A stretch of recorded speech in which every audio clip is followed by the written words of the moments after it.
할렐루야. 토요일 새벽 연합 예배 함께 나오신 여러분 주님의 이름으로 환영합니다. 이 시간 저에 계신 분들에게 인사할까요? 사랑합니다. 축복합니다. 오늘 하나님께서 새벽 은혜 가운데 우리를 붙드시는 귀한 시간 되시길 바랍니다. 이 시간 함께 찬양할까요? 온 마음 다해 같이 찬양합시다.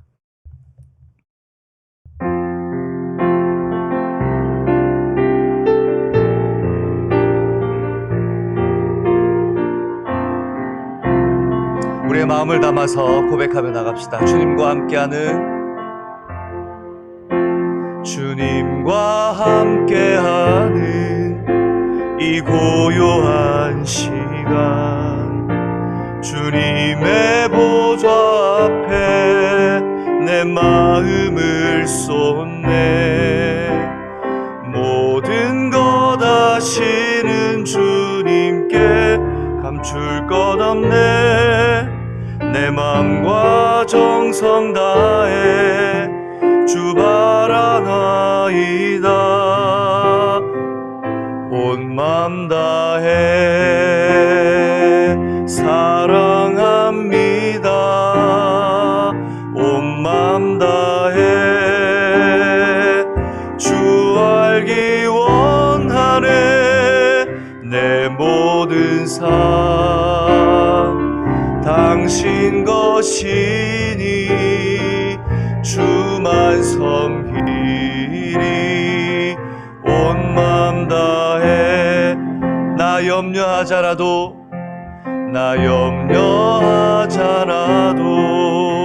내 쓸 것 아시니.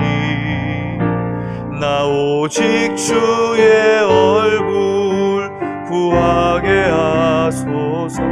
다 이해할 수 없을 때 감사하며 날마다 순종하며 주 따르오리니. 온 맘 다해 사랑합니다. 온 맘 다해 주 알기 원하네.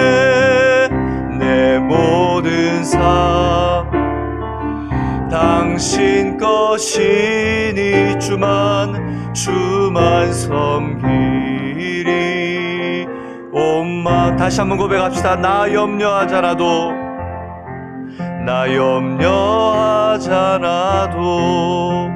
내 쓸 것 아시니. 나 오직 주의 얼굴 구하게 하소서. 다 이해할 수 없을 때라도 감사하며 날마다 순종하며 주 따르오리다. 온 맘 다해 사랑합니다. 온 맘 다해 주 알기 원하네. 내 모든 삶 당신 것이니 주만 온 맘 다해 다시 한번 온 맘 다해 사랑합니다. 온 맘 다해 사랑합니다. 온 맘 다해 주 알기 원하네. 내 모든 삶 당신 것이니 주만 섬기. 온 맘 다해 예배합니다. 찬양합니다.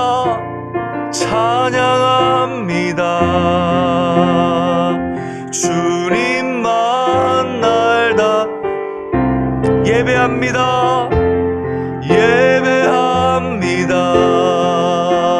찬양합니다. 주님 홀로 높임 받으 예배합니다. 찬양합니다. 예배합니다.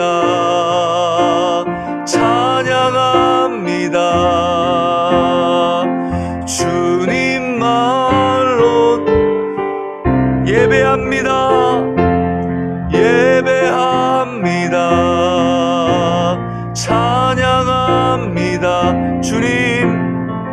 주님 홀로 높임 받으소서.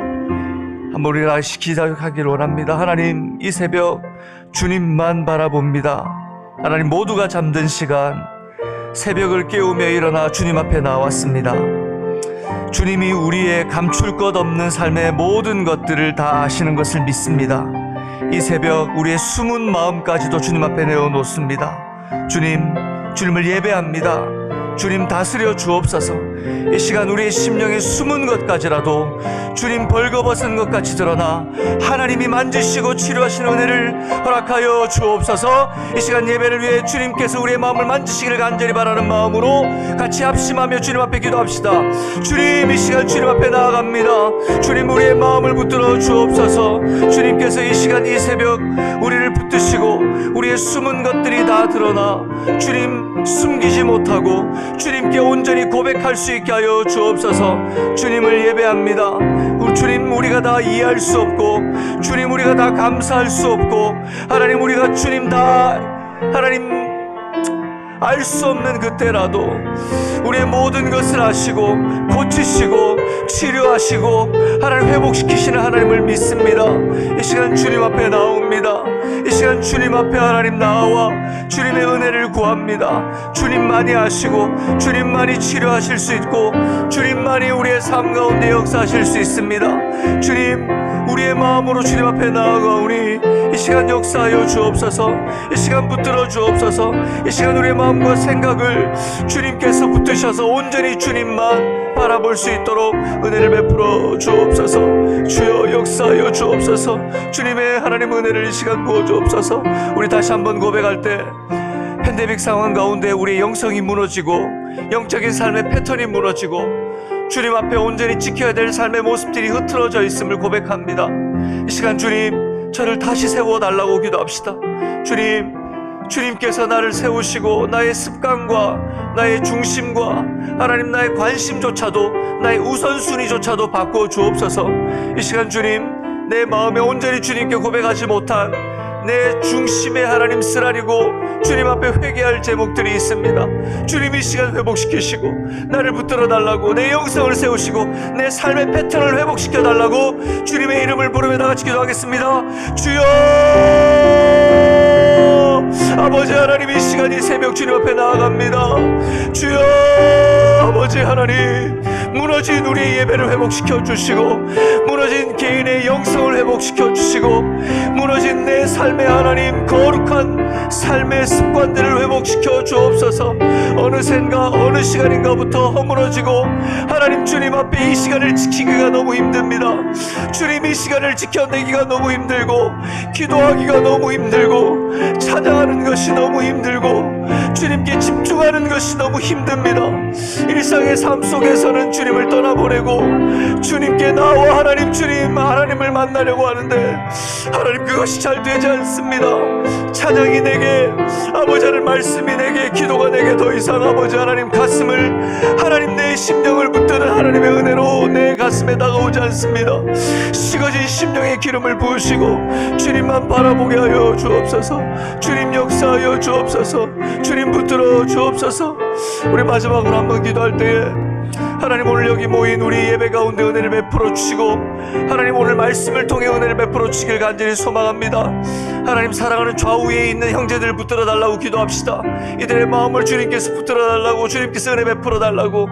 뿐만 아니라 오늘 이 예배에 참석하지 못하여 하나님 자리를 들고 일어나지 못하는 우리 사랑하는 성도들이 있습니다. 주님, 그들도 하나님께서 하나님 기억하고 함께 할 수 있는 기회를 허락하시고 하나님, 혹시 병약하고 마음이 여려서 하나님 아직도 일어나지 못하는 성도들이 있다면 그들도 다시 일어나 함께 예배할 수 있도록 역사해달라고 이 시간 형제들 위하여 이제 중보하며 기도합시다.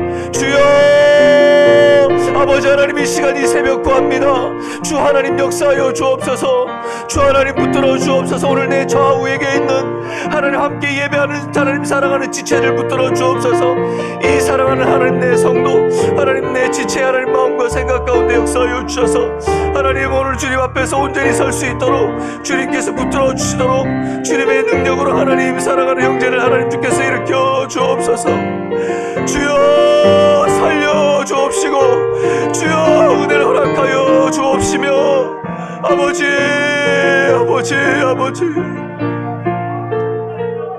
아버지 붙들어 주옵소서. 흩어져 있는 사랑하는 성도들 붙들어 주시고 그들도 하나님 동일한 마음과 동일한 은혜 주님께 나올 수 있도록 주님께서 일으켜 세워 주옵소서.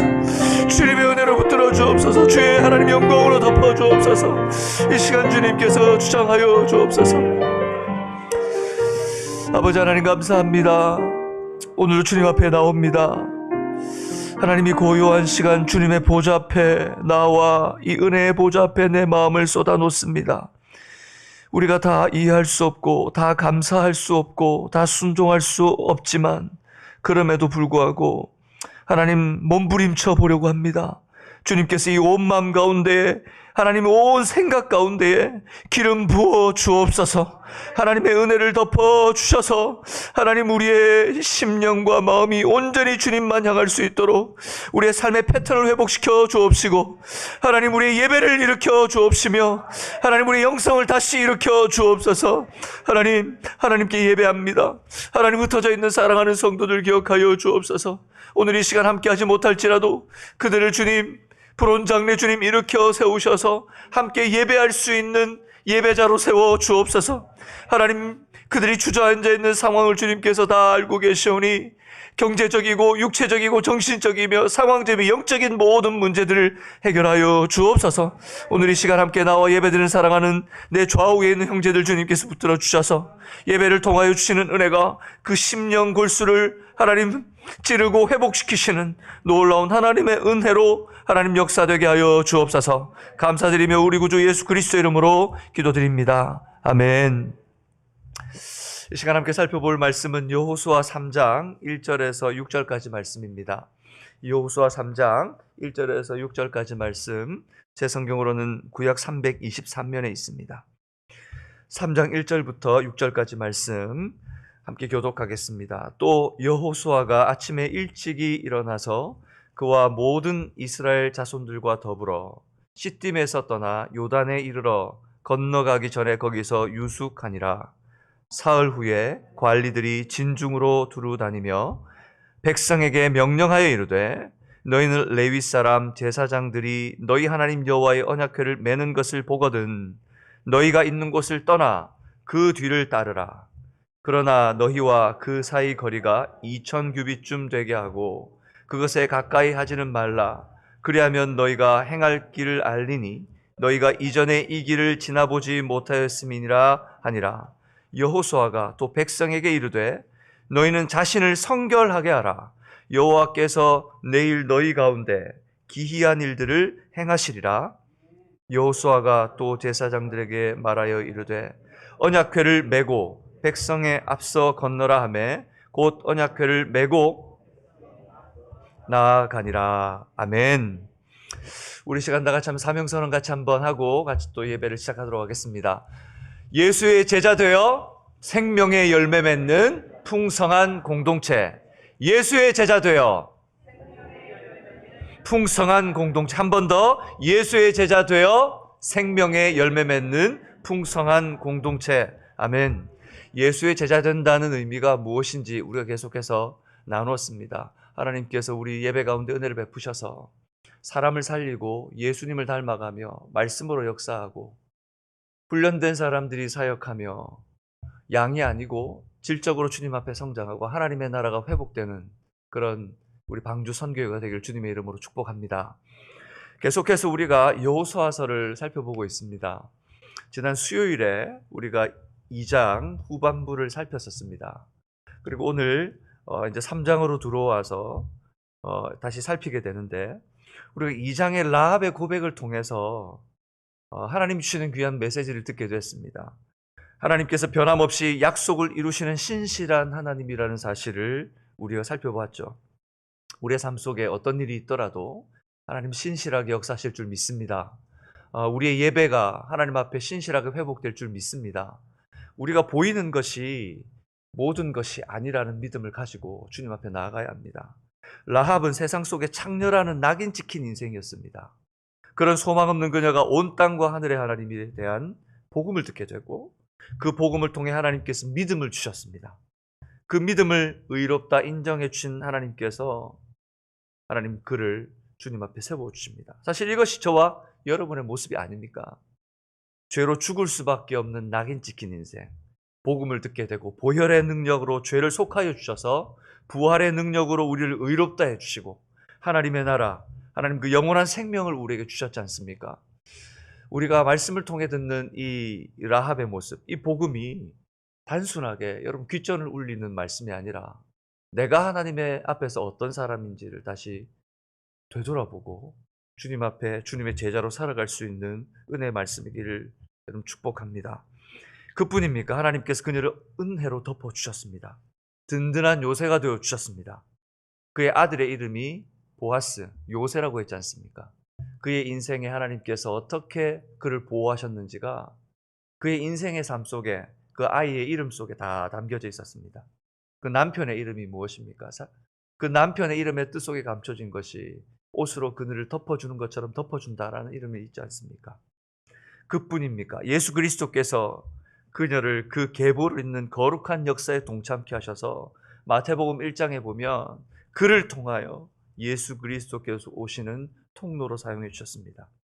그리고 오늘 우리에게 그리스도만이 유일한 소망이며 그 안에 머물 때 풍성한 생명이 있다는 것을 여러분 한낱 기생이었던 그 라합을 통해 오고 가는 모든 세대가 듣게 하시는 영광스러운 계보로 그녀를 그 이름을 남겨주셨습니다. 우리의 이름이 주님 앞에 그런 영광된 이름이기를 소망합니다. 나의 이름이, 우리의 자녀의 이름이 주님 앞에 그렇게 쓰임받는 이름이길 바랍니다. 역사 속에 한번 왔다가 흐르게 스쳐 지나가는 세상은 잊힐지 모르겠지만 하나님께서는 기억하는 인생, 그런 인생들이 되어야 되지 않겠습니까?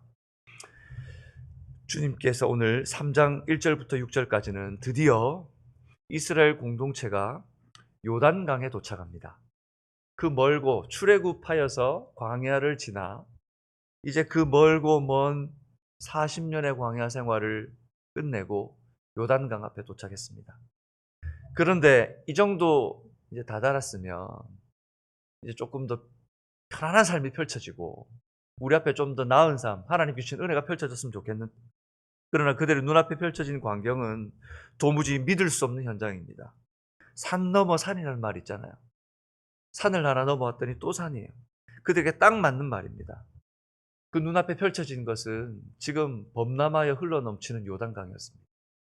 건널 수 없는 강, 엄두도 못 내는 그 강 앞에 서 있었습니다. 하지만 신실하신 하나님은 그들을 오늘 위기 현장에서 구해내시고 그들을 통하여서 오늘 그들이 무엇을 붙들어야 될지 요단강 앞에서 다시 가르쳐 주십니다. 그리고 그들을 소망의 항구로 하나님께서 친히 인도해 가십니다. 딱 우리의 인생 같지 않아요? 우리의 인생 같지 않아요? 뭔가 하나 해결하고 나면 또 다른 문제가 우리의 눈앞에 있습니다. 산 하나 넘어갔더니 또 산 하나가 나옵니다. 하지만 온전히 주님만 의지하고 나온 인생을 돌아보면 어떻게 왔는지 모르지만 다 하나님의 은혜의 손길이었고 하나님께서 우리를 도우셨기 때문에 지금까지 왔지 않습니까? 오늘 이 말씀을 들으면서 하나님께서 우리의 삶에 다시금 그 은혜를 기억나게 하시고 또 우리가 무엇을 붙들어야 될지 분명히 깨닫고 또 결단하는 시간이기를 주님의 이름으로 축복합니다. 1절에 보니 1절 초두에 이렇게 시작합니다. 또 여호수아가 아침에 일찍이 일어나서 라고 시작합니다. 또 여호수아가 아침에 일찍이 일어나서. 여러분 이 아침은 여호수아에게 특별한 아침이었습니다. 얼마나 기대되는 아침이었을까요? 그 두려워서 떨고 있는 그에게 하나님께서 담대하라, 강하라 라고 말씀하시고 인도하신다고 하셔서 온 이스라엘 백성들을 다 데리고 이제 약속의 땅으로 들어가려고 합니다. 여호수아가 마치 그 날을 기억하면서 그 아침 올 것을 기억하면서 밤에 잠이라도 왔겠어요. 밤잠을 편히 이루지 못하고 뒤척뒤척 할 것입니다. 우리 아이들 보면 소풍을 가거나 피크닉을 가거나 또 어디 예를 들면 베이케이션에서 어디를 간다고 하면 밤에 잠 잘 못 자잖아요. 우리 어린 시절 보면 어디 간다고 그러면 부모님 따라 나설 때 밤이 잘 옵니까? 잠이 잘 안 와요. 기대 때문에, 그 소망 때문에. 아마 여호사도 그랬을 겁니다. 이제 하나님께서 우리 앞에 어떤 일을 이루어 주실까? 그리고 기어코 아침이 찾아왔습니다. 그 아침 일찍 모든 이스라엘 백성들을 다 깨웠습니다. 여기서 아침에 일찍이라는 말이 있습니다. 이 아침이라는 말은 보케르라고 하는 히브리어 단어인데, 이 보케르라는 단어는 이 어둠과 빛이 교차되는 시점을 이야기하는 겁니다. 어둠과 빛이 이렇게 교차되어 이제 어둠이 물러가면서 빛까지 오는, 겨울 새벽에 새벽 예배를 오게 되면 깜깜할 때 집에서 출발해요. 그죠? 근데 깜깜할 때 집에 출발하는데 예배를 마치고 돌아갈 때쯤 되면 문틈 사이로 비치는 빛이 느껴집니다. 운전해서 갈 때면 저기서 이제 밝아오는 여명이 보여요. 그 시간, 그 환하게 오는 그 빛을 느껴보지 않습니까? 그 시간이 바로 이 보케르라고 하는 단어가 갖고 있는 의미입니다. 빛과 어둠이 교차되는 시간. 산 너머로 어둠이 이제 몰려나고 깜깜할 때 출발하지만 이제 빛이 여명이 밝아오는 그 시간. 이건 사실 상징적인 의미를 담고 있습니다. 이 어두웠던 광야 생활, 그들의 삶을 벗어나 하나님께서 허락된 영광된 땅을 이제 약속의 땅으로 들어가게 될 텐데, 그게 들어가게 되면 이제 새로운 시작이 펼쳐질 거란 말이에요. 지금 있는 시딤과 모압 광야의 생활은 바로 이 보케르와 같은 시간이에요. 아침에 일찍이 일어났는데 아직 어둠은 남아있고 아직 빛의 여명이 채 닿지도 않은 그 시간, 그 시간을 말해주고 있는 거예요. 뿐만 아니라 그들의 현재 여정을 통해서 우리에게도 말씀하시는 거예요.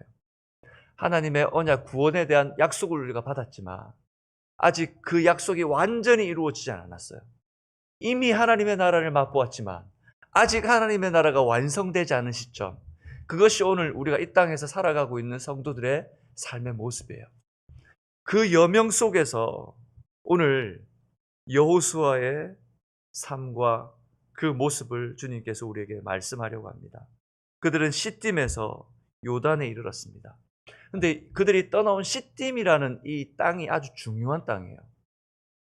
민수기 25장에 보면, 여러분 성경을 민수기로 한번 펼쳐보시겠어요? 민수기 25장입니다. 민수기 25장 한번 보시겠습니다. 민수기 25장 1절입니다. 민수기 25장 1절. 민수기 25장 1절. 성경이 잘 안 넘어가시는 분들은 성경을 많이 안 읽고 있다는 얘기예요. 성경을 이렇게 잘 넘어가야 되는데, 민수기 25장 1절 같이 한번 읽어보겠습니다. 시작. 시딤에 머물러 있더니 그 백성이 모압 여자들과 음행하기를 시작하니라. 이스라엘이 시딤에 머물러 있었는데, 민수기 아직 광야 생활이 있을 동안 그 백성이 모압 여자들과 음행하기를 시작하니라. 사실 민수기 25장이 오기 전에 21장에 모압 왕 발락이라는 왕이, 발람이라고 하는 왕이, 발락이라고 하는, 이름 참 힘들죠, 그죠? 발람이라고 하는 왕이 발락이라고 하는 선지자를 불러다가 이스라엘 백성들을 저주하라고 시킵니다. 근데 그때마다 하나님께서 이 발락이라고 하는 이 이방 선지자, 이 사람의 입을 막아요. 그래서 저주 대신 축복을 하게 만들어줍니다. 나중에 발락이라고 하는 선지자가 발람이라고 하는 왕에게 도저히 못하겠다고, 하나님, 여호와 하나님께서 내 입을 막으셔서 그들을 축복하게 하신다고. 그런데 이 간사한 발락이라고 하는 이 선지자가 어떤 계략을 쓰냐면, 외부의 압력으로 안 되니까 내부에서 무너지게 하게끔 만드는 거예요. 그 평지 시딤에 도착했는데, 시딤이라는 곳이 아주 평평한 곳입니다. 이제 계곡과, 그리고 보통 이스라엘 지형을 보면 한번 살펴볼 일이 있겠지만 대부분이 산 꼭대기에 있습니다. 그러니까 우리가 아는 뭐 왕의 대로라고 하는 이 길들이 다 산 꼭대기에 있어요. 왜냐하면 이스라엘 기후 자체가 밑에 산 밑에 평지 쪽은 다 사막입니다. 그래서 낮에 뭐 아침에도 마찬가지죠. 기온이 우리가 상상할 수 없을 정도로 올라 사람들이 움직이지를 못해요. 그런데 이 산악 지역, 구릉 지역으로 올라오기 시작하면 이 그늘이 생기고 기온이 떨어지고 대부분 거기서 농사를 짓고 길이 있고 사람들이 다 살아요. 우리가 알고 있는 예루살렘도 다 산 꼭대기에 있고, 그리고 베델이라고 하는 곳도 다 그 길에 다 있어요. 그러니 그 산 꼭대기로 이렇게 그 길, 구릉이나 그 계곡을 따라가다가 이제 평평한 평지를 만난 거예요. 60만, 최소 200만이라고 하는 사람이 그 길을 가다가 평지를 만났을 때 얼마나 기뻤겠습니까? 모든 사람들이 다 그 평지에 평평한 곳에 다 텐트를 치고 이제 있었던 거죠. 그쯤 되면 사람들이 이제 내 삶에 좀 평안이 찾아왔다고 생각한 마음이 놓이는 거예요. 그때 우상 제사에 동참하고 모압 여인들을 불러다가 음행하기를 시작합니다. 2절 한번 보시겠어요? 2절 말씀입니다. 시작. 그 여자들이 자기 신들에게 제사할 때에 이스라엘 백성들을 청하매 백성이 먹고 그들의 신들에게 절함으로. 오늘 보니까 어떻게 했다고요? 모압의 여자들이 제사할 때 이스라엘 백성들을 불렀어요. 초청했어요. 그러니까 강압적으로 데려온 게 아니고 청했단 말이에요. 손님으로 청했단 말이에요. 그러니까 가서 우리 이 사람들하고 인사하고 잘 지내야 되겠다고 생각하고 들어가니까 뭐 하게 돼요? 가보니까 우상에 제사 지내고 있는 거예요. 그냥 앉아만 있어야지. 그러다 보니까 음식 먹게 되고, 음식 먹다 보니 음식까지 먹었는데 아이고 내가 어떻게 갈 수 있어? 들어가서 같이 제사 지내는 거예요. 3절에 그래서 이렇게 말합니다. 같이 읽겠습니다. 이스라엘이 바알부올에게 가담한지라 여호와께서 이스라엘에게 진노하시니라. 바알부올, 이 바알이라고 하는 신에게 제사 지내는 것에 가담한지라. 적극적인 태도를 이야기해요. 그냥 손님으로 청해서 처음에는 갔지만 시편 1편 나와 있는 그 내용처럼 점점 죄악의 자리에 들어가서는 결국은 내가 죄의 주체가 돼버린 거예요. 그래서 4절 5절 제가 읽겠습니다. 여호와께서 모세에게 이르되 백성의 수령을 잡아 태양을 향하여 여호와 앞에 목매어 달라. 그리하면 여호와의 진노가 이스라엘 떠나리라. 모세가 이스라엘 재판관들에게 이르되 너희는 각각 바알부올에게 가담한 사람을 죽이라 하니 그래서 몇 명이나 죽임을 당했을까요? 9절 볼까요? 시작. 그 연병으로 죽은 자가 24,000명이었더라. 여러분, 24,000명이 도대체 얼마나 큰 숫자입니까? 우리 예배실에 꽉 채우면 몇 명이 앉을 것 같아요? 제가 세어보니까 204석 정도 되더라고요. 꽉 차도 우리가 많다고 느껴져요. 수천 명이 모이면 얼마나 많다고 느껴요. 그런데 이 24,000명이라는 사람을 이 죄로 말미암아 한순간에 하나님께서 치라고 명령하십니다. 시딤이 이스라엘 백성들에게는 이런 고통의 장소입니다. 부끄러운 기억의 장소입니다. 이 시딤의 장소에서 씻어버리고 지우고 싶은 옛 과거가 있는 바로 그것이 시딤이었습니다. 그들이 모압 평지에 와서 시딤에 머물러 있으면서 얼마나 그 마음이 시렸을까요? 이 시딤이라고 하는 이 단어는 아카시아 나무라는 의미를 담고 있어요. 이 아카시아 나무는 뒤틀린 가지, 그리고 나 있는 가시, 그리고 나무에 움이 많아가지고 나무가 곧고 그래서 움이 없어야 그래야지 나무를 쓸만한데 이 나무는 도대체 쓸모라고는 찾아볼 수 없는 나무예요. 그림 보시겠어요? 그림 보여주십시오. 네, 이게 시딤 나무예요. 꺾어지고 이 옹이가 많아가지고 어디 쓰려고 하면 제대로 쓸 수가 없어요. 다음 그림 보여주시겠습니까? 사막에 있는데 그렇게 대단한 나무도 아니에요.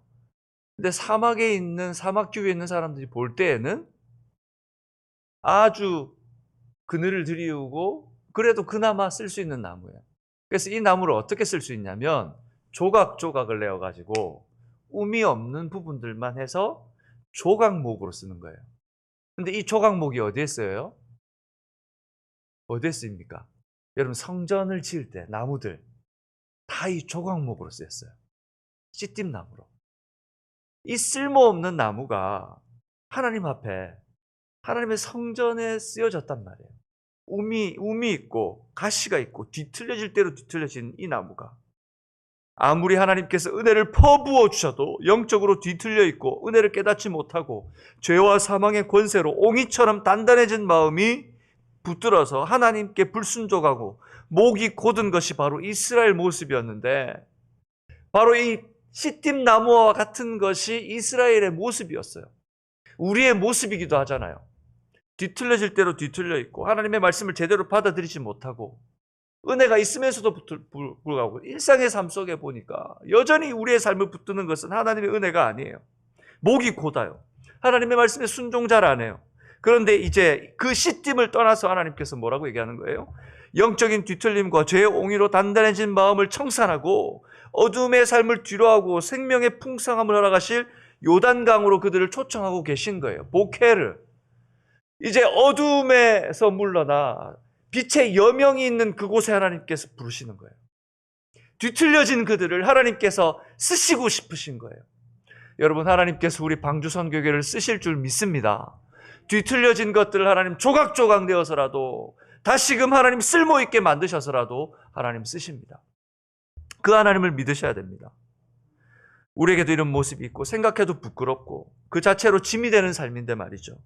바로 이 시딤이 그런 장소였습니다. 그래서 사도 바울이 에베소를 서술 통해서 우리에게 이렇게 요청합니다. 4장 20절에서 24절까지 말씀입니다. 같이 읽어볼까요? 시작. 오직 너희는 그리스도를 그같이 배우지 아니하였느니라. 오직 너희는 그리스도를 그같이 배우지 아니하였느니라. 여러분, 성경을 한번 펴보시겠어요? 에베소서 4장 21절. 우리의 눈으로 우리의 성경을 한번 찾아보면서 합시다. 앞에 있는 자막을 보면 우리 성경에 표시할 수도 없고 우리 성경이 어딘지 잘 몰라요. 우리 성경을 한번 펴봅시다. 에베소서 4장 21절부터 같이 읽겠습니다. 4장 21절부터 4장 21절 다 찾은 줄 알고 같이 읽겠습니다. 진리가 예수 안에 있는 것 같이 너희가 과연 그에게서 듣고 또한 그 안에서 가르침을 받았을진데 너희는 유혹의 욕심을 따라 썩어져가는 구습을 쫓는 옛사람을 벗어버리고 오직 심령으로 새롭게 되어 하나님을 따라 의와 진리의 거룩함으로 지으심을 받은 새 사람을 입으라. 아멘. 이것은 요청이 아니고 명령입니다. 이것은 명령입니다. 하나님의 백성들에게 하나님께서 주시는 명령이에요. 진리가 예수 안에 있는 것 같이 그 안에서 가르침을 받았을진데 너희가 예수의 제자가 되어 예수 그리스도와 함께 예수와 함께 작은 예수로 살아가야 하는데 어떻게 너희가 유혹의 욕심을 따라 썩어져가는 구습, 세상 사람들과 같은 옛사람을 벗어버리지 못하고 있느냐라고 우리에게 질문하십니다. 오직 심령으로 새롭게 되어 성령이 역사하셔서 거듭나 새로운 창조물이 되었는데도 왜 아직도 구습을 쫓아 살아가고 있느냐라고 주님께서 우리에게 말씀하시는 것입니다. 하나님을 따라, 하나님의 복음을 따라 하나님의 자녀로서 의와 진리의 거룩함으로 지으심을 받은 새 사람을 입으라. 여러분, 우리가 그렇게 살아야 합니다. 우리의 옹이진 것, 우리의 뒤틀려진 것, 우리의 모난 것들이 예수 그리스도 안에서 의와 진리의 거룩함으로 다듬어지고 새로운 삶을 살아야 합니다. 그러려면 몸부림쳐야 합니다. 여러분의 삶 가운데 말씀으로 살아내기 위해 몸부림치는 은혜가 있기를 주님의 이름으로 축복합니다. 사랑하는 여러분, 오늘 주님은 이스라엘을 통해 모든 하나님의 백성들에게 옛삶의 시딤에서 벗어나 의와 진리의 거룩함으로 지으심을 받은 새 사람을 입으라고 요청하십니다. 이것은 이스라엘에게 하는 말씀이 아니라 오늘 그들을 통해 말씀을 듣고 있는 내게 하시는 말씀이에요. 내게 하시는 말씀이에요. 이스라엘이 백성 요단에 도착한 후에 이제 여호수아는 아무런 조치도 취하지 않았습니다. 그는 기다렸습니다. 왜요? 요단강이 범람해 있으니까요. 기다려야 했습니다. 며칠을요? 3일 동안 기다렸습니다. 여호수아와 백성들이 요단에 도착했을 때 그들의 시간으로는 니산월, 현재 우리로 따져본다면 3월에서 4월경입니다. 이때는 봄비가 내리는 시기라 식물 경작을 하는 사람들에게는 기다려지는 때이지만 이 교통을 하거나 장사를 하는 분들에게는 아주 힘든 시기였습니다. 15절 초두에 보면 이렇게 기록합니다. 3장 15절 초두에 보면 여러분 성경을 보셔서 15절 한번 보시겠어요? 이렇게 기록하고 있습니다. 요단이 곡식 거두는 시기에는 항상 언덕이 넘치더라. 요단이 곡식 거두는 시기에는 항상 언덕이 넘치더라. 항상 이랬단 말이에요. 왜냐하면 그 지역이 와디라고 하는 계곡 지형인데, 이 와디가 어떤 곳이냐면 그 바닥이 모래를 파고 들어가 보면 흙이 아니고 안반 지형이에요. 안반. 그러니까 갑자기 이 우기 때 소나기가 쏟아지면 땅이 물을 흡수하는 곳이 아니라 어떤 곳이냐면 땅이 물을 저장하는 곳이 되어버리는 거예요. 한마디로 이 저장 탱크가 되는 거예요. 그러니까 물이 흡수돼 가지고 흘러내려가야 되는데 거기에만 물이 모여서 차는 거예요. 그러니까 물이 범람하는 거죠. 그래서 이게 헐몬산에 눈이 녹아서 비까지 내리게, 눈도 녹고 비도 내리고 하니까 요단이 흘러 넘치는 거예요. 그리고 깊이가 한 3, 4m 이러고 폭이 한 30m나 된다고 합니다.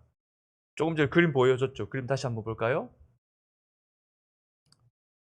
이게 이제 위쪽에 있는 그림이 보통 이제 3, 4월이 아닌 평소 때 요단의 강의 모습입니다. 개천 정도죠, 개천. 사람들이 그냥 건널 수 있어요. 근데 이제 우기가 되면 아래 그림처럼 사람들이 건널 수 없는 범람한 강이 돼버리는 거예요. 지금 이스라엘 백성들이 만나고 있었을 때는 건널 수가 없는 때예요. 지금 우리 같으면 뭐 이 다리 하나 놓고 그다음에 뭐 다른 것들 갖다다가 하면 되지만 그 당시에 이 강을 하나 건넌다는 건 자연을 거스르는 일이기 때문에 쉽지 않은 일이었습니다. 여러분 이거 보면 그런 생각할 거야. 저 정도면 헤엄쳐서라도 갈 수 있지 않겠느냐. 여러분 근데 이제 군 생활을 하다 보면 이제 야전에서 이제 이런 강들을 많이 건너는 훈련을 해요. 근데 쉽게 건널 것 같은데 물살이 센 이 강을 우리의 무릎 높을 필요도 없어요. 무릎 정도만 물이 차도 사람이 건널 수가 없습니다. 왜냐하면 사람이 중심을 못 잡아요. 무릎 밑으로는 중심을 잡을 수 있는데 물살이 무릎을 때리면 사람은 그 물살을 거스르고 건널 수가 없습니다. 중심을 못 잡고 누구든지 아무리 큰 장정이라도 넘어져서 물살에 휩쓸릴 수밖에 없습니다. 그래서 여러분 비가 오면 홍수가 나면 사람들이 실종되는 이유가 그렇게 가는 거예요. 아, 이 정도 물 건널 수 있다고 생각하는 거예요. 그런데 그 물길을 건너다 무릎만 딱 차면 사람이 바로 중심을 잃고 쓰러지게 돼요. 그런데 이 정도 물이라면 아무도 건널 수 없는 거죠. 한마디로 요단강을 건넌다는 것은 불가능합니다. 이런 요단 앞에 도착한 이스라엘 백성들의 마음이 어땠을까요? 생각해 보세요. 지금까지 왔는데, 여기까지 왔는데, 어떻게 여기까지 왔는데, 이 앞에서 눈앞에 보이는 거센 물살과 불가능한 현실 앞에 있는 그들의 마음이 바로 며칠 전만 해도 정탐꾼들과 라합을 통해서 어떤 말씀을 받았습니까? 분명히 하나님께서 여리고 주신다. 우리에게 여리고 주실까 확신했습니다. 그런데 그 앞에 이 강을 보자마자 어떤 마음, 또 불평이 막 솟아 올라오는 거예요. 광야에서 하나님을 얼마나 원망하며 이스라엘 백성들이 어떻게 그 모세를 때려 죽이려고 돌을 쳐서 들었더니 몇 번이나 되었습니까? 그 불평과 불만이 다시 올라오는, 그리고 저 요단강을 바라보는 두려움에 포기하는 마음 다시 들지 않았겠습니까? 지금 이 모습이 딱 우리의 모습 같아요. 딱 우리의 모습. 주님 따라 여기까지 왔는데, 이 정도 왔는데 이제 도저히 못 참겠습니다. 도저히 못 참겠습니다. 아니 어떻게 그럴 수 있습니까? 분명 하나님께서 내게 주신 말씀은 은혜를 얻는다고 확신했는데 삶의 영역에서 만나는 삶은 이전보다 더 거세요. 믿음으로 살아왔고 믿음으로 훈련받고 훈련받아 지금까지 왔는데 엎친 데 덮친 격으로 생각하지 못할 일까지 닥칩니다. 제자 훈련하고 훈련하다 보면 그런 일이 많이 생깁니다. 제자 훈련이 보통 한 36주 정도 됩니다. 양육반 제자 양육이 우리가 하게 되면 이제 14주 정도, 16주 그러니까 4개월 정도. 제자 훈련이 거의 1년이 걸려요. 1년 동안 여러분 왜 1년을 하냐면 1년이라고 하는 것은 우리의 인생에 있어서 샘플 케이스예요. 1년 동안 수많은 일들이 일어납니다. 내 사랑하는 사람들이 세상을 떠나기도 하고 내 자녀가 아픔을 겪기도 하고 내가 여러 가지 일 상황인데 1년 안에 우리가 수많은 일을 겪습니다. 그동안 훈련받다 보면 훈련받으면 처음엔 좋은데 아니 하나님 말씀 듣고 시간이 지나도 이게 마음이 굳어져요. 그리고 또 내 마음에 막 어려우고 이상한 어려운 일들이 막 생겨요. 그런데 훈련을 하면서 어떤 일이 벌어지냐면 불평하고 불만해요. 그러면서 막 쏟아내요. 그런데 그 상황 속에서 하나님이 함께 하신다는 걸 경험해요. 이전에는 발견하지 못한 하나님을 훈련하는 동안 말씀을 통해 경험하게 돼요. 아, 하나님이 이렇게 역사하고 계시구나. 하나님께서 지금 이렇게 동행하고 계시구나. 하나님께서 내 삶 속에 역사하시는 살아계신 하나님이구나. 라는 것을 1년 샘플 케이스를 통해서 경험하게 되는 거예요. 경험하고 나면 1년 동안 그렇게 훈련하고 나면 내 시간과 삶과 물질과 에너지와 내게 주신 달란트와 은사를 어떻게 써야 될지를 발견하게 되는 거예요. 하지만 여러분, 그럼에도 불구하고 1년의 훈련으로 훈련이 다 끝나는 게 아니에요. 제자 훈련이라는 것은 이 훈련으로 끝나는 훈련이 아니라 이 훈련을 통해 평생 주님 앞에 내가 하나님 앞에 제자로 살겠습니다를 결단하는 시간이에요. 그리고 그 훈련이 끝나고 세상 속으로 나아가면 평안한 시간이 아니고 더 힘들고 어려운 시간이 기다리고 있어요. 이제 내가 알기 때문에 보여요. 내가 왜 결단해야 되고 내가 무엇을 포기해야 되고 내가 뭘 하나님 앞에 섬겨야 될 건지 눈앞에 보여요. 뻔히 보이는데 나가서 섬길 수 있는 믿음의 담력이 없어요. 그래서 사역훈련이라는 걸 통해서 제자훈련을 받은 사람들이 한 영혼을 섬기기 위해서 다시금 그들이 재무장시키는 리더 훈련을 시키는 거예요. 그걸로 끝나느냐? 아닙니다. 그렇게 했는데도 불구하고 내가 어떤 자리에서 어떻게 해서 제자리를 찾지 못하는 사람들이 많이 있습니다.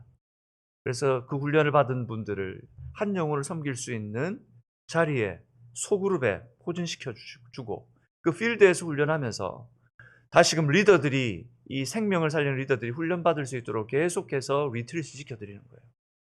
이런 훈련 과정을 통해서 우리가 계속 어떻게 해야 될지 이게 습관이 되고 본능이 되게 하는 거예요. 여러분, 우리의 머리는 있지만 몸은 우리의 이 훈련된 걸 기억해요. 그래서 어떤 상황이 딱 닥치면 기도하게 돼요. 어떤 상황이 닥치면 바깥으로 뛰쳐나가는 것이 아니고 믿음의 공동체로 들어와 함께 기도하게 돼요.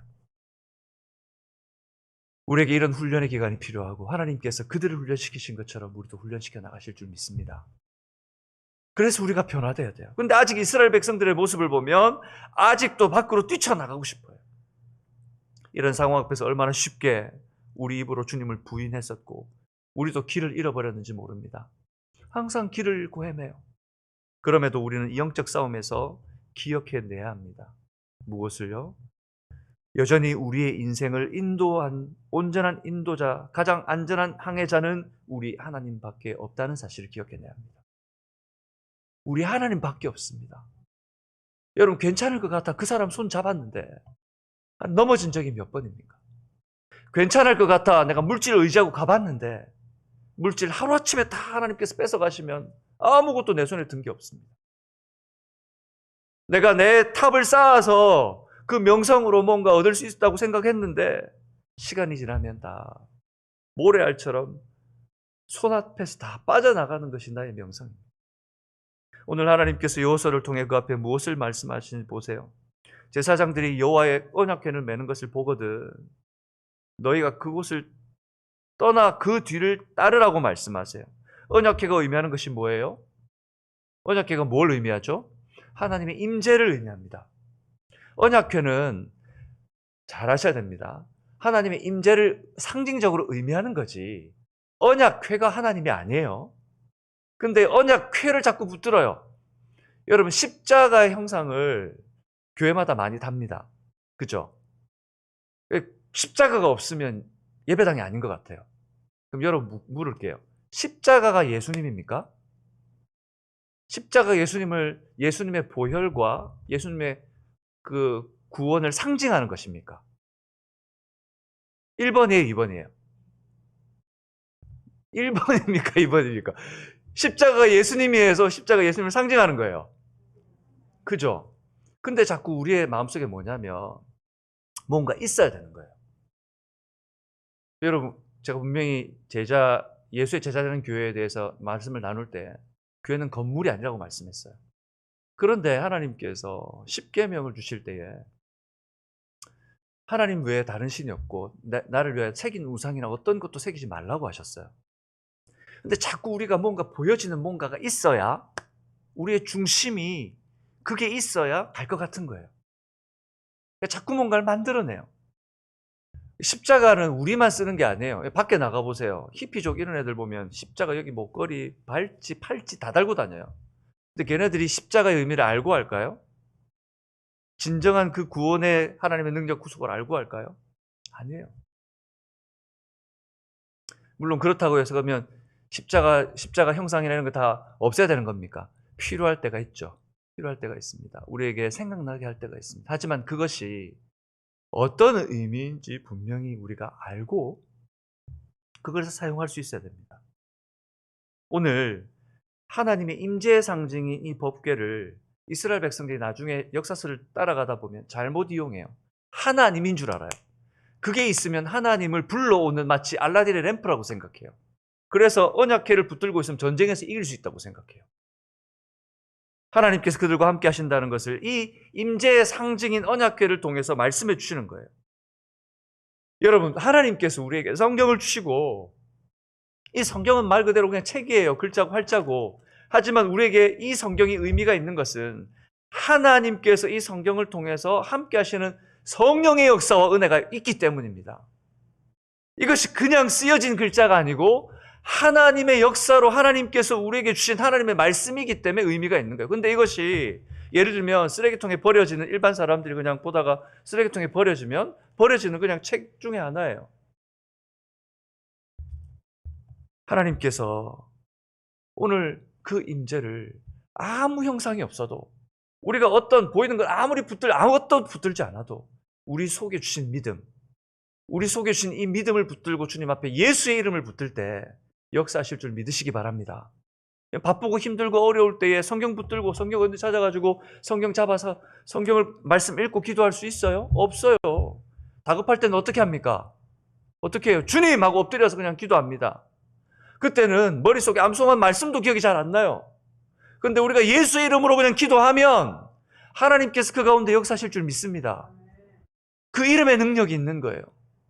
그런데 할 수만 있다면 말씀을 많이 읽고 말씀을 마음에 암송하고 말씀의 의미를 잘 깨달아서 그 위기의 가운데에서도 우리가 하나님의 말씀을 적용하고 깨닫고 기억해내서 그 말씀대로 살아내려고 평소 때마다, 이런 새벽 때마다, 예배 때마다 말씀을 듣고 이해하고 깨닫고 내가 일상의 삶 속에 묵상하고 말씀을 암송하는 거예요.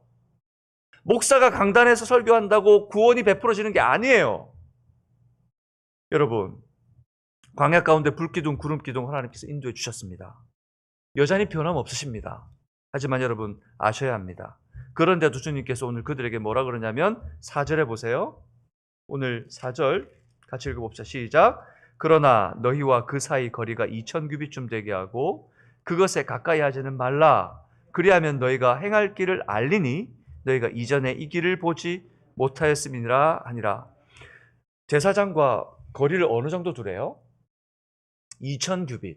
2000규빗이면 한 규빗이 보통 성인 남자의 손끝에서 이 팔꿈치까지예요. 따져보면 한 1km 정도? 1km 정도의 거리를 유지하라는 거예요. 제사장이 저기 있으면 제사장 뒤에 1km 정도 뒤에 있으라는 거예요. 그래서 거리를 두고 따라오라는 거예요. 그들 중 누구도 보지 못하는 사람이 없도록. 여러분 생각해 보세요. 앞에서 무슨 광경이 벌어졌을 때 사람들이 바짝 붙어 있으면 그 앞에 있는 일이 잘 안 보여요. 여러분 무슨 운집해서 어디 가게 되면 뒤에서 보고 싶어가지고 까치발을 들어도 안 보여요. 근데 1km 정도 떨어져 있으라는 거예요. 그리고 모든 사람들이 그 떨어진 상황에서 둘러서서는 그 광경을 다 지켜보고 있는 거예요. 한 사람도 빠짐없이. 변명할 수 없도록. 이스라엘 백성들 주님 너무 잘 알거든요. 목이 곧은 백성이고 하나님 한 일 다 잊어버리고 변명하고. 그래서 모두 보라는 거예요. 그래서 그들이 어떤 사람들이었는지 민수기 14장 22절에 보면 제가 읽어볼게요. 내 영광과 애굽과 광야에서 행한 내 이적을 보고서도 이같이 10번이나 나를 시험하고 내 목소리를 청종하지 아니한 그 사람들이라고 말씀하십니다. 이 10번이라는 말은 정확히 숫자적으로 10번을 하나님을 배반했다는 것이 아니라 10이라는 숫자는 완전수를 얘기해요. 완전히 나를 무시한 사람들이라는 거예요. 내가 불러낸 사람들이고 내가 하나님 변화시킬 사람들인데 어떤 사람들이었느냐? 나를 완전히 무시한 사람들이라는 거예요. 그런데도 하나님께서 이스라엘 백성들을 안 버립니다. 여러분, 우리도 얼마나 그럴 때 많아요. 사실 우리가 하나님 옆에 계신다고 하면, 내 삶을 들여다보고 하나님께서 계신다고 하면 하나님 얼마나 자존심 상하실까요? 그런 적이 한두 번이 아니실 거예요. 내가 생각해도 하나님 앞에 부끄러운데, 그런데 하나님께서 그들을 붙드셨어요. 그들 목도하라는 거예요. 보라는 거예요. 이것은 하나님께서 자신을 변호하시려고 하는 게 아니에요. 나 이런 일 했으니까 니네를 잘 지켜봐, 이걸 얘기하는 게 아니에요. 4절 중반부에 보면 이렇게 말씀하셨어요. 그것에 가까이 하지 말라. 그리하면 너희가 행할 길을 알리니. 그리하면 너희가 행할 길을 알리니. 누구에게 유익한 거라는 거예요? 이스라엘 백성들에게 유익한 거라는 거예요. 그러면서 계속 이렇게 말합니다. 너희가 이전에 이 길을 지나보지 못하였음이니라 하니라. 분명히 그 주위에 몰려 있었다면 그 백성들 분명히 그랬을까요? 나 따라 들어갈래. 물길이 딱 열리는 걸 보고 나 따라 들어갈래 하고 우르르 들어갔을 거예요. 그리고 어떤 일이 벌어졌겠습니까? 분명히 익사되고 넘어지고, 그 어떤 일이 관계가 벌어질지 우리가 눈에 뻔하지 않습니까? 여러분, 이 모든 것을 아시고 우리를 인도하시는 하나님만이 우리 인생의 온전한 인도자가 되어 주시는 줄 믿습니다. 여러분, 학생들이 지금 우리 눈에 볼 때는 막 공부도 제대로 안 하는 것 같고, 집에 오면 숙제만 하고 그냥 탱탱 노는 것 같고, 그리고 조금 장성한 우리 자녀들, 결혼한 자녀들 보면 저래가지고 어떻게 인생을 살 것 같고, 저래가지고 어떻게 가정을 이루고 살 것 같고, 또 며느리나 또 사위를 보면 또 그런 마음이 들죠. 막 그런 우리의 생각이 있습니다. 근데 여러분의 그 염려들이 다 충족되었어요. 다 이루어졌어요. 그러면 그 인생이 평안하고 평탄하고 하나님 앞에 영광된 삶을 살까요? 진짜 우리가 바라야 되는 것은 그들이 예수 잘 믿고 하나님을 온전히 붙드는 신앙을 갖는 거예요. 그러면 하나님의 말씀이 그들에게 역사합니다. 하나님의 말씀이 들어오면, 하나님의 말씀이 뭔가 하나님이 두렵고 하나님이 지금 내 삶에 생생히 살아계시는 분이면 학생들이 여러분 그렇게 인생의 삶을 살지 못합니다. 그들에게 비전을 주세요. 꿈을 주세요. 젊은이들이 그렇게 살지 못합니다. 그들의 삶에 계획이 생기고 그들의 삶에 길이 생깁니다. 결혼한 부부가 그렇게 살지 못합니다. 우리 인생에 온전한 인도자, 항해자는 하나님밖에 없어요. 근데 자꾸 다른 걸 찾고 다른 걸 요구해요. 잠언 3장 5절에서 8절에 보면 그래서 이렇게 말씀하십니다. 너는 마음을 다하여 여호와를 의뢰하고 내 명철을 의지하지 말라. 너는 언제? 범사에 그를 인정하라. 그리하면 내 길을 지도하시리라. 같이 읽어볼까요? 스스로 지혜롭게 여기지 말지어다. 여호와를 경외하며 악을 떠날지어다. 이것이 내 몸의 양약이 되어 내 골수로 윤택하게 하리라. 여러분, 골수가 눈에 보여요? 골수가 윤택해졌다고 생각합시다. 그럼 골수가 윤택해진 건 또 어떻게 알아요? 하나님께서 보이지 않는 그곳까지도 우리의 삶이 윤택하게 만들어 주신다는 거예요. 그것이 하나님의 은혜입니다. 다 아닌 것 같고 내 삶이 윤택한 게 없는 것 같은데 이미 하나님께서는 내 몸에 아주 숨겨진 곳에서부터 나를 붙들고 계시다는 사실을 우리가 알아야 합니다. 요한복음 14장 6절에 보면 주님께서 이렇게 말씀하십니다. 그래서 예수께서 가라사대 내가 곧 길이요 진리요 생명이니 나로 말미암지 않고는 아버지께로 올 자가 없느니라. 여러분, 다른 방법이 없습니다. 다른 길이 없습니다. 다른 생명이 없습니다. 예수밖에 없습니다. 예수밖에 없어요. 예수 잘 믿고 예수님을 따라가는 것 너무 심플하지 않습니까, 목사님? 그것이 복음이에요. 복음은 어렵지 않아요. 예수를 따라가는 거예요. 말씀에 순종하는 거예요. 그런데 우리가 너무 복잡하게 생각하고 자꾸 나의 계획과 나의 생각을 덧댑니다. 말씀을 맺겠습니다. 자신의 좋은 것을 자식을 위해 주시기를 주저앉은 아버지처럼 하나님께서는 우리에게 모든 것을 주셨습니다. 오늘 이스라엘 백성의 약속의 땅을 향해 새로운 시작을 허락하신 것처럼 여러분과 저에게, 우리 방주 선교교회에게 영원한 생명과 새하늘과 새 땅을 소망하는 새 생명을 준 줄 믿습니다. 그리고 새 생명을 얻은 자로 이제 하나님께서 우리에게 새로운 삶을 살래요. 그럼에도 여전히 그런 삶을 살려고 한 발짝 세상을 내딛는데 어렵고 힘든 것이 이 땅의 삶이에요. 그렇게 살아보려고 말씀을 듣고 나섰는데 말씀 듣고 채 1시간도 되기 전에 그 말씀이 잊혀져요. 주님 어떻게 합니까? 하지만 두려워 마십시오. 우리 주님이 내 삶의 인도자 되어 주셔서 광야에서 불기둥과 구름기둥 되어 주신 것처럼 요단강의 언약궤가 되어 주실 줄 믿습니다. 내 인생의 키를 잡으시고 마침내 소망의 항구로 인도하실 것을 저는 믿습니다. 여러분, 하나님께서 거대한 구속사의 역사에서는 우리 모든 이 창조물들을 하나님의 완전한 나라로 변화시킬 거지만 내 개인의 역사에서는 내가 이 인생의 생명이 끊어지는 날 하나님이 영원한 안식으로 인도하실 줄 믿습니다. 그럼 두려워하지 마십시오.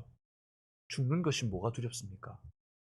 두려운 것은 죽는 것이 아니라 불명예스럽게 이 세상을 떠나는 거예요. 성도로 불명예스럽게 이 세상을 떠나는 거예요.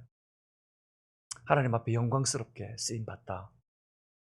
하나님 보실 때 충성된 종이라 인정받는 여러분 되시기를 주님의 이름으로 축복합니다. 옆에 분에게 이렇게 한번 격려합시다. 충성된 종으로 삽시다. 주님만 의지합시다. 우리 찬양했으면 좋겠습니다. 하나님의 사랑을 사모하는 자. 여러분 크지 않아도 괜찮습니다. 우리 조용히 묵상하듯 이 찬양으로 오늘 내 마음을 고백합시다. 주님만 바라봅니다. 주님 붙들어 주옵소서. 하나님의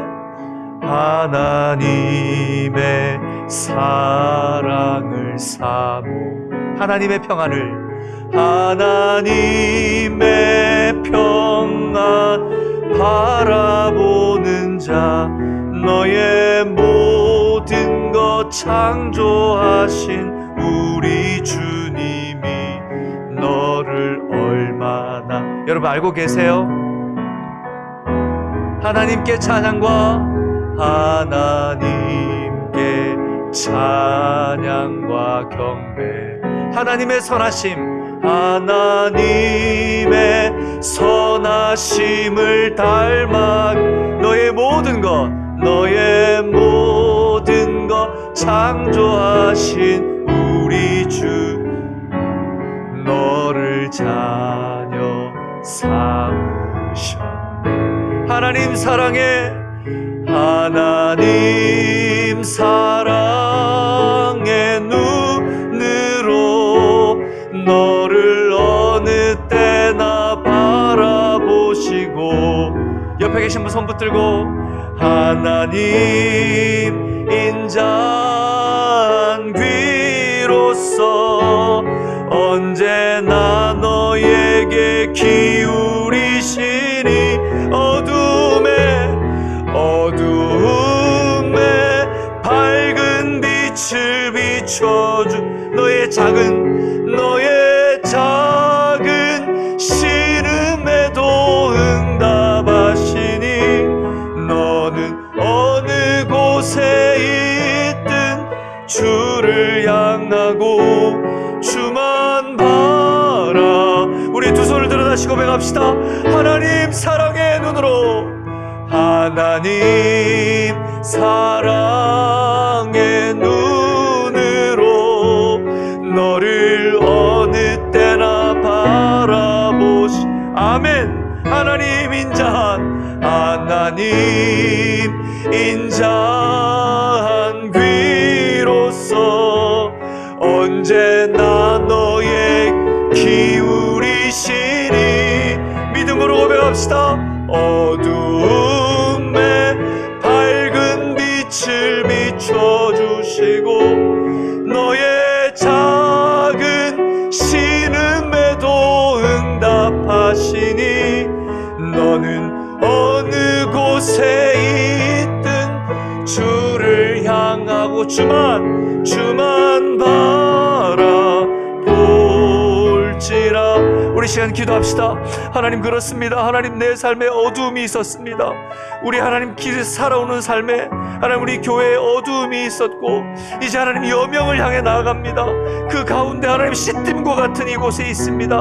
우리의 부끄러움을 벗어내고 새 삶을 살게 하시는 주님, 주님만 의지하오니 주님이 내 삶의 선장이 되어주셔서 소망의 항구로 저희를 인도하여 달라고 이 시간 주님 앞에 간절히 소망하며 이 시간 기도하겠습니다. 아버지 하나님, 이 시간 역사하여 주옵소서. 주님, 이 시간 붙들어 주옵소서.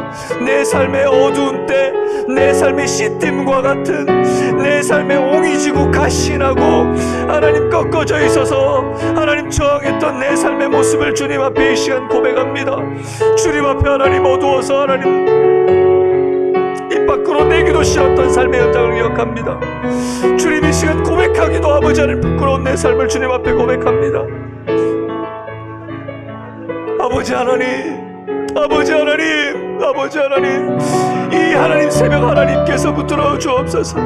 우리의 심령의 아버지 하나님, 누구도 하나님 걷어낼 수 없는 내 시딤과 같은 아버지 하나님, 이 옹이를 파내어 주시고 조각조각 내어서라도 하나님 쓸모있게 만들어서라도 하나님 우리를 사용하여 주옵소서. 아버지 하나님, 우리 하나님 방주 선교회를 붙들어 주셔서 그렇게 사용하여 주옵소서. 이 여명을 지나 아버지 하나님 주님 빛을 만나게 하시고 하나님 주님 작은 씨름에도 하나님 어두움에도 빛을 내시는 주님, 우리를 만나 주옵소서. 이 시간 다시 한번 기도합시다. 여러분, 다시 한번 우리의 심령 가운데, 심령 깊숙이 정말 여러분의 쓴뿌리 있지 않습니까? 이번 한 주일 동안, 그리고 내가 누구를 용서하지 못하고 누구를 받아들이지 못하고 누군가를 밀어내고 하나님 어떤 상황에서는 내가 하나님 아직도 하나님 용납하지 못한 것 있지 않습니까? 우리가 주님 앞에 그런 사랑 받았는데 하나님 은혜를 베풀어 주셔서 하나님 나에게 하나님 그 영혼, 하나님 그 상황을 이해하고 주님께 다 맡겨드리고 주님만 바라고 주님만 의지할 수 있는 믿음 달라고 주님 예수 그리스도의 이름 불러가며 이 시간 기도합시다. 주님의 이름 부릅시다. 주여, 주여 아버지 하나님 은혜를 허락해 주옵소서. 주여 아버지 하나님 받아들이지 못하고 용납하지 못하고 아버지 하나님 용서하지 못하고 붙들지 못하고 하나님 내가 아버지 인정하지 못하는 그 상황, 그 형편이 있지 않습니까? 주님 아버지 하나님 그 삶이 있지 않습니까? 주님 역사하여 주옵소서. 붙들어 주옵소서. 인도하여 주옵소서. 주님 아버지 하나님 나를 붙들어 주셔서 내 인생의 아버지 하나님, 하나님 나를 만지시는 하나님의 은혜를 허락하여 주옵소서.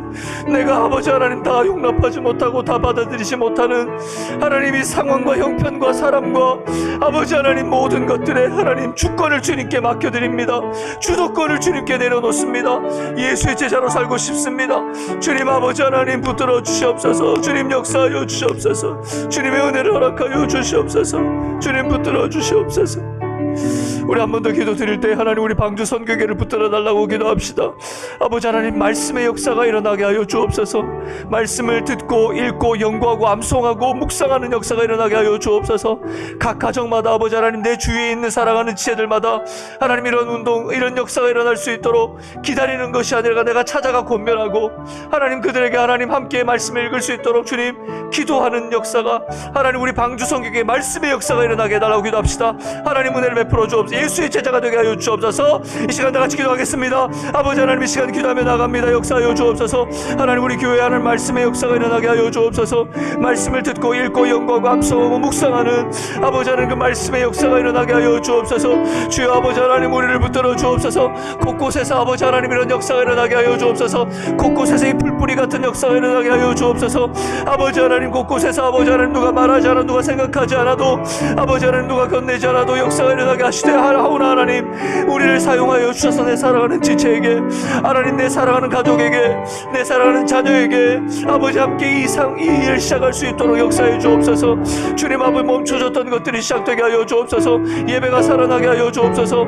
하나님 주의 말씀이 흘러가게 하여 주옵소서. 이 일들이 아버지 하나님 일어나게 하여 주옵소서. 결단할 뿐만 아니라 그 걸음을 걷게 하여 주시고 그 걸음을 걸을 뿐만 아니라 하나님 영광된 역사를 감당할 수 있도록 붙들어 주옵소서. 주님 인도하여 주옵소서. 주옵소서. 주님의 은혜를 허락하여 주옵소서. 주님 역사하여 주옵소서. 주님 감사하며 구하오니 주님께서 은혜를 허락하셔서 하나님이 은혜로 감당할 수 있는 놀라운 은혜가 부어지게 하여 주옵소서. 우리 한 번 더 기도합시다. 하나님 병약한 우리 하나님 환우들을 위해 기도합시다. 주님께서 은혜를 붙들어 주셔서 환우들 치료하여 주옵소서. 환우들을 붙들어 달라고 다같이 주님의 이름을 부르며 기도합시다. 주여 아버지 하나님, 우리 환우들 위하여 기도합니다. 주여 기억하여 주옵소서. 심장이 연약하여 혈관이 막혀 하나님 자리를 일어설 수 없어 눈의 아픔으로 아버지 하나님, 주님 아버지 하나님 노안으로 하나님 주님 앞에 하나님 주님 아버지 하나님 그 삶의 여정에 길이 막혀 아버지 하나님 주님 마음의 아픔으로 심리적 아버지 하나님 영혼의 아픔으로 하나님 여러가지 상황과 형편 가운데 일어서지 못하고 걷지 못하고 예배드릴 수 없고 아버지 하나님 앞에 온전히 하나님 삶을 살아낼 수 없는 사랑하는 성도들이 있습니다. 주님 기억하여 주옵소서. 치료하여 주옵소서. 일으켜 주옵소서. 주님 새롭게 하셔서 새로운 하나님의 은혜가 부어지게 하시고 주님만이 우리 인생의 주인인 것을 경험하는 하나님 그 병상에서 천국을 경험하게 하시고 그 병상에서 부활을 경험하게 하시고 그 병상에서 아버지 하나님의 음성을 듣는 놀라운 역사가 일어나는 현장이 하나님 곳곳에서 하나님 일어나는 우리 방주 성교회가 되게 하여 주옵소서. 주님 역사하시고 은혜를 베푸시며 주님의 주시는 놀라운 은혜가 부어지는 하나님 그 시간 되게 하여 주옵소서. 한 번 더 기도합시다. 우리 마지막으로 기도할 때 하나님 우리 선교사님들 붙들어 기도합시다. 우리가 후원하고 협력하는 선교사님들 주님께서 붙들어 주셔서 그들의 형편과 사정을 주님 누구보다도 잘 아시지 않습니까? 주님 이 시간 역사하여 주옵소서. 외롭고 지치고 힘들고 어려운 상황이 있다면 주님께서 동행하여 주셔서 하나님의 기름 부으시는 역사를 그 민족과 열방 가운데 허락해달라고 이 시간 다같이 주님의 이름을 부르며 기도합시다. 주여 아버지 하나님 이 시간 기도합니다. 주여 붙들어 주옵소서. 아버지 하나님 사랑하는 선교사님들 주님 기억하여 주옵소서. 그들의 형편과 사정을 누구보다 잘 아시는 하나님 붙들어 주옵소서. 하나님의 은혜와 사랑 붙들어 주셔서 그들의 삶과 하나님을 주님 흔들지 않도록 주님 늘 붙들어 주시며 놀라운 하나님의 은혜로 하나님 허락하여 주셔서 주님만 의지하고 주님 역사하여 주옵소서. 주님의 은혜로 하나님 붙드시는 놀라운 은혜가 우리의 삶 가운데 하나님 일어나게 하여 주옵소서. 주님 붙들어 주옵소서. 주님 역사하여 주옵소서. 주님 아버지 하나님 붙들어 주옵소서. 주님 인도하여 주시길 간절히 소망합니다. 주님 붙들어 주옵소서. 주님 인도하여 주옵소서. 여러분 계속 한 5분 정도만 우리 시간 기도합시다. 하나님 앞에 기도할 때 하나님 여러분 다 쏟아지지 못한 기도의 제목이 있지 않습니까? 이 시간 조용히 주님 앞에 묵상해도 괜찮습니다. 이 시간 함께 개인적으로 주님 앞에 같이 기도합시다. 아버지 하나님 이 시간 주님 앞에 기도하며 나갑니다. 주님 역사하여 주옵소서. 이 시간 주님 앞에 내 마음을 내어놓습니다. 다 말씀드리지 못하고 다 내어놓지 못하는 내 개인의 삶과 하나님 여기 있습니다. 주님 역사하여 주옵소서. 이 시간 주님 앞에 쏟아놓는 내 마음과 내 생각을 주님 아버지 하나님 붙들어 주옵소서. 하나님 우리 자녀들 기억하여 주셔서 아버지 하나님 예수를 만나게 하시고 그 인생의 비전과 꿈이 생기게 하시고 목적이 생기게 하시고 주님 아버지 하나님 그들이 주님 앞에 영광스럽게 쓰임받는 인생들 되게 하여 주옵소서. 아버지 하나님 허락하여 주셔서 아버지 하나님 태열매를 허락하시고 하나님 그 가정들이 하나님 천국 같은 가정들이 되게 하시고 주님 그 자녀들의 삶 속에서 하나님의 영광을 보는 하나님 은혜를 우리에게 허락하여 주옵소서. 아버지 하나님 우리 아이 기억하여 주옵소서. 우리 아이의 이름을 기억하여 주옵소서. 아버지 하나님 오늘 하루도 붙들어 주시며 아버지 하나님 잊혀진 것들이 회복되게 하여 주옵소서. 주님 우리의 은혜가 하나님 주님 멈춰주지 않고 이 방주 선교회를 통하여 열방과 민족을 향해 하나님의 은혜를 나누는 아버지 하나님 복된 하나님 인생 될 수 있도록 역사하여 주옵소서.